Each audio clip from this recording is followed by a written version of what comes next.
insana lafi khusr. Sesungguhnya manusia benar-benar berada dalam kerugian. Rugi itu hanya ada dalam usaha. Rugi itu hanya ada ketika kita berada dalam suatu transaksi jual beli. Karena itu di ayat sini mengingatkan kita bahwa manusia yang dikenakan perjanjian itu sebenarnya sudah berada dalam keadaan bertransaksi gitu. Hal ini erat kaitannya dengan umur pertama manusia itu tadi, bahwa dia sudah melakukan sebuah perjanjian pada Allah Subhanahu wa taala. Dan akhirnya manusia berada dalam kerugian karena dia bertransaksi dan dia berjual beli dengan dirinya sendiri gitu. Dirinya itulah yang menjadi perjanjian itu, dan dengan dirinya itulah dia melakukan transaksi itu. Jadi kita melakukan jual beli itu dengan Allah, dengan diri kita sendiri gitu. Karena kita sebenarnya jika diperhatikan kita tidak memiliki apa-apa kecuali kewujudan kita yang dimana kita pinjam pada Allah Subhanahu wa taala. Dalam Al-Hikam disebutkan bahwa ada dua nikmat terbesar dari manusia, yaitu adalah nikmat penciptaan dan nikmat berterusan penciptaan itu. Manusia itu rugi karena dia terus memperturutkan hawa nafsunya. Manusia itu merugi karena dia ketika dia masa tua, dia berkurang amalnya. Maka di sini ayat ini menegaskan kepada kita bahwa manusia itu terus-menerus berada dalam kerugian dalam transaksi jual beli itu. Framework untung rugi itu hanya ada dalam perdagangan. Aku menjelaskan bahwa kehidupan manusia itu sebagai tijarah, bahwa kita sebenarnya sedang melakukan perjanjian kepada Allah. Kita sebenarnya sedang melakukan perdagangan kepada Allah. Apa yang kita perdagangkan? Diri kita sendiri. Bagaimana kita memperdagangkan diri kita sendiri? Kita dengan beramal.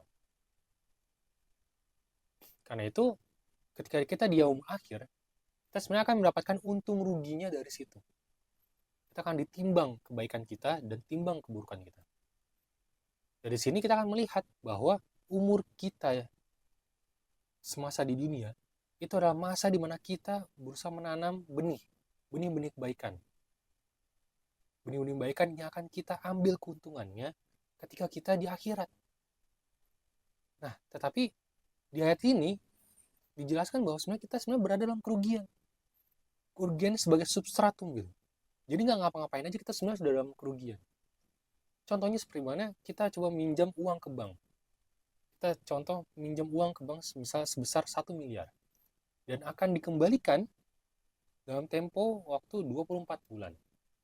Dalam masa 24 bulan itu, kalau kita nggak ngapa-ngapain, sebenarnya kita sudah berada dalam kerugian ya. Karena uang yang kita pinjam di bank itu, mau nggak mau akan kita pakai dan harus mendapatkan keuntungan.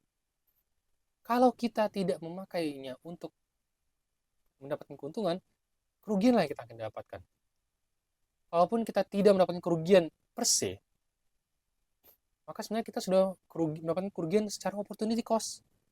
Karena 1 miliar itu banyak, tapi itu akan habis kita pakai hanya untuk kehidupan sehari-hari saja. Jadi ketika kita minjam uang itu ke bank, maka sebenarnya bank berharap akan kembali uang itu. Dan karena itu dalam masa 24 bulan itu, kita harus berjuang mati-matian untuk bisa mengembalikan apa yang sudah kita pinjam dari bank itu. Dan kita hanya bisa mendapatkan keuntungan kalau kita berusaha dengan bijak. Akhirnya memakai uang itu sebelum sampai habis hanya untuk dipakai kehidupan sehari-hari, kita bisa memakainya untuk perdagangan yang akhirnya membuat kita mendapatkan keuntungan. Berkaca dari situ, maka sebenarnya kita bisa melihat bahwa manusia itu umurnya berkurang setiap harinya. Bahwa kita selalu berada dalam kerugian karena umur kita sebenarnya selalu habis. Ketika kita berulang tahun, maka sebenarnya itu mengingatkan kita bahwa kita semakin dekat dengan kematian. Dan mengingatkan kita bahwa masa yang kita jalani semasa di dunia itu akan habis. Dan suka atau tidak, kita akan dimintai pertanggungjawabannya hal itu. Dan suka atau tidak, kita akan menerima ganjarannya daripada pinjaman itu. Coba kita pikirkan kembali. Sebenarnya dalam kerugian ini, apa yang sebenarnya kita rasakan? Apa sebenarnya hal yang menjadi dirikan kita jadi kerugian yang sebenarnya? Kerugian sebenarnya adalah ketika kita berada dalam yaumul akhir, dan akhirnya kita lebih banyak amal buruknya daripada amal baiknya.